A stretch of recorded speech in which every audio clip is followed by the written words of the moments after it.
The bell rang, and all the students hurried to their classrooms. Among them was Zawa, a boy who had never been to school before.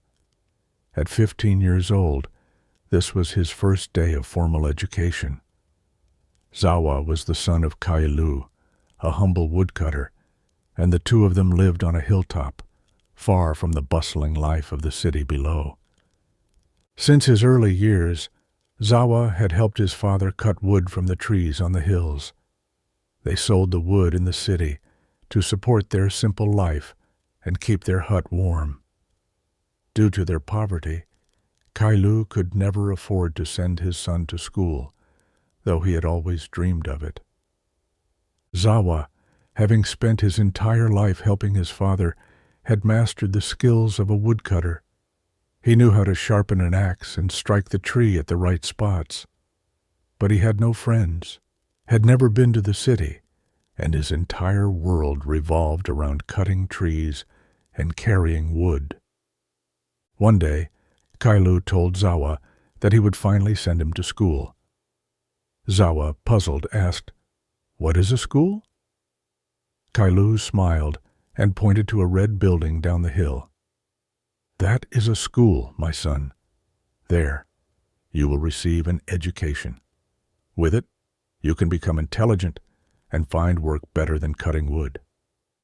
Zawa, still unsure of what his father meant, simply nodded. To him, there was no better work than what he already knew.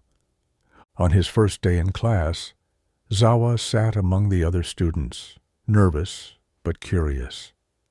The teacher entered the room, and the students greeted him respectfully. Zawa mimicked them, unsure of what to expect. The teacher announced that each student would share their ambition in life. Zawa had never heard the word ambition before. He was only there because his father told him to learn something. One by one, the students stood up to share their dreams.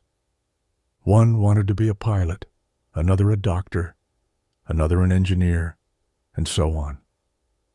But when Zawa's turn came, he stood there, blank, unsure of what to say. The teacher noticed and asked, "Zawa, what is your ambition in life?" Confused, Zawa asked, "Teacher, what is ambition?" The class erupted in laughter, but the teacher silenced them and explained, "Ambition is something you want to achieve in life, a goal, a dream, something to strive for." Zawa thought for a moment, then slowly replied, "I don't have an ambition. I cut wood and carry branches from the hill with my father. We work during the day, eat in the evening, and sleep at night. That's all there is." Again the class laughed, but the teacher calmed them and spoke sternly to Zawa. "You must have an ambition. Without one, you're like a ship without a sail, lost and directionless." Zawa couldn't understand why he was being asked to chase something beyond what he already had. His life was simple: work, eat, sleep. Why did he need more? Why was it necessary to have a goal or destination? He wondered, if he reached this so-called destination, would it even make him happy? The teacher, growing impatient, said, "You must walk the path, Zawa. If you work hard, you'll reach your destination." But Zawa, still puzzled, asked, "What road? What destination?" The teacher, frustrated, answered, "The road to your ultimate goal, your true purpose." Zawa thought deeply. Why did everyone seem so obsessed with this idea of a goal? Why was he being told to walk down a path that didn't interest him? He was content with his life as it was. Was that so wrong? The teacher persisted. "Without ambition, you're nothing. You must strive for something greater." Finally, Zawa looked up and replied, "But what if I don't want to reach any destination? What if I am happy where I am? Isn't that enough?" The class laughed again, But Zawa's mind was elsewhere, wrestling with the idea of ambition. That evening, he spoke to his father. "Father, they're telling me at school that I must have an ambition.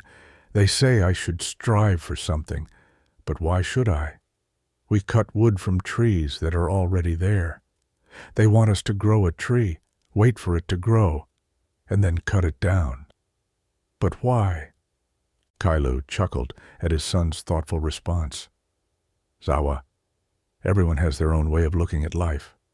Some need to chase dreams far away, while others find happiness in what they already have. You see, ambition is not for everyone. Some find their purpose in simplicity." The next day, Zawa went back to school. When the teacher asked him again about his ambition, Zawa, with a small smile, said, "I want to be a doctor." The teacher beamed, proud that Zawa had finally understood.